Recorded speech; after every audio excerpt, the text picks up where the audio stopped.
Begini, Balai Pelatihan Vokasi dan Produktivitas Ternate ini hadir dalam rangka meningkatkan dan mengembangkan SDM, baik berupa pelatihan vokasi maupun pelatihan produktivitas.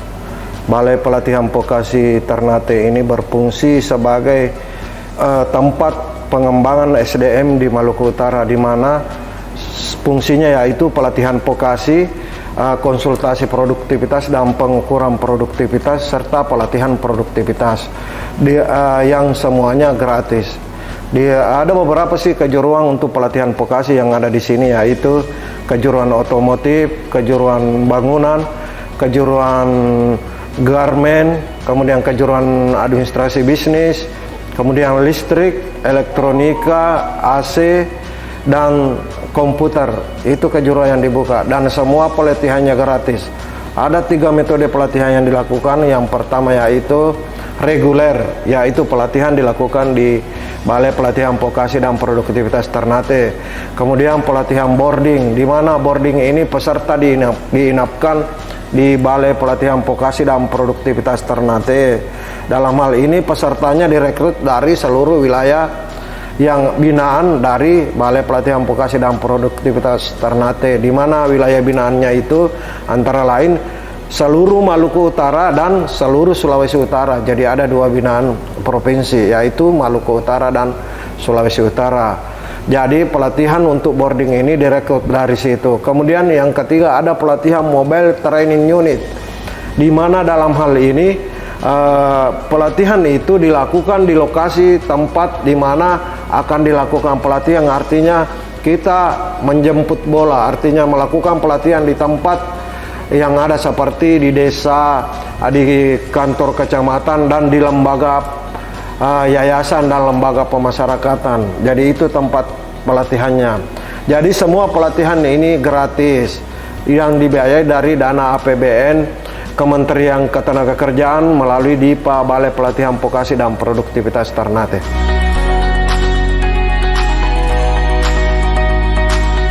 Kalau pelatihan dalam 1 tahun sih bertahap, tapi target kami tahun ini yaitu 3.208 orang pelatihan yang meliputi semua kejuruan yang ada. Kemudian saya juga sampaikan BPP Ternate ini ada 2 lokasi, yaitu yang pertama ada di Kota Ternate, kemudian yang kedua sementara melakukan pembangunan yaitu ada di Sopipi, Maluku Utara, yaitu di Desa Ampera. Dalam hal ini di Desa Ampera itu ada lokasi sekitar 5 hektar yang nantinya sementara ini melakukan pembangunan. Ada 3 kejuruan prioritas di sana sih yang menjadi andalan nantinya, yaitu kejuruan alat berat, kemudian kejuruan processing, kemudian yang ketiga kejuruan welding, yang nantinya BLK SOPP ini mampu menjawab kebutuhan tenaga kerja yang ada di pertambangan. Di samping itu BPP Ternate juga telah melakukan beberapa kerjasama sih, seperti kemarin kerjasama dalam hal dengan PT IWIP. Kemudian kami juga menjajaki kerjasama dengan PT Wanatiara Persada.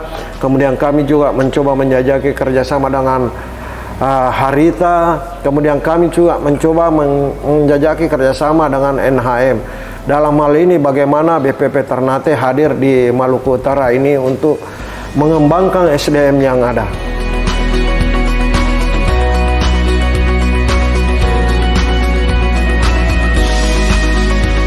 Kalau prestasi sih tidak, karena di sini tujuannya cuma satu, yaitu kompeten. Kalau sudah pelatihan kemudian uji kompetensi oleh LSP dan dinyatakan kompeten, berarti itu peserta itu sudah dianggap mampu untuk mengembangkan diri dan bekerja di perusahaan sesuai dengan bidang keahlian yang dimiliki dari sertifikat kompeten itu. Kami juga kan mempunyai LSPP 2 dari BPP Ternate. Jadi LSP ini dia link vertikal dengan Badan Nasional Sertifikat Profesi, di mana uji kompetensi itu bila seseorang dinyatakan kompeten, maka sertifikatnya itu dari Badan Nasional Sertifikat Profesi yang berlaku secara nasional, mungkin secara di ASEAN, bahkan secara internasional. Kenapa dia lambangnya Garuda?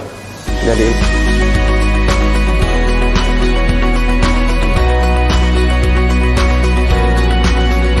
Sebenarnya sih kalau target kota yang ada itu kan ada ditetapkan melalui target Renstra. Kalau kita sih kemarin 3082 orang untuk tahun 2022. Tapi sebenarnya kapasitas kita apabila dia full pelatihan itu mungkin sekitar 6.000 orang dalam setahun bisa dilatih. Cuma karena mungkin keterbatasan anggaran sehingga pelatihan ini ya sesuai dengan target yang dibebankan pemerintah pusat. Tapi ada sih beberapa cara yang ditempuh kalau kita mau. Artinya ada pelatihan kerjasama yang artinya biaya dari perusahaan, kemudian BPP Ternate melakukan pelatihan, yaitu dengan dana CSR. Dan ada beberapa sih yang juga kami telah lakukan. Kami juga telah melakukan kerjasama dengan SMK, dengan Kemenkumham, dengan beberapa perusahaan instansi lainnya yang ada di Maluku Utara. Kalau dalam 1 tahun sih, kalau kita sebenarnya kapasitas untuk dibuka dalam satu angkatan itu sekitar mungkin 20 paket bisa. Jadi kalau dalam 1 tahun itu bisa ke beberapa angkatan, tergantung sih dari animo masyarakat yang mendaftar. Tidak saja misalnya kita tetapkan misalnya dalam 2 bulan ada pendaftaran, misalnya dalam bulan ini ada pendaftaran tapi memenuhi kuota yang diinginkan, satu kelas misalnya 16 orang, ya kita jalan, kita buka. Jadi tahapan pelatihan itu fleksibel, sepanjang tahun kita bisa lakukan selama target atau kuota yang ada masih ada untuk dilakukan pendaftaran.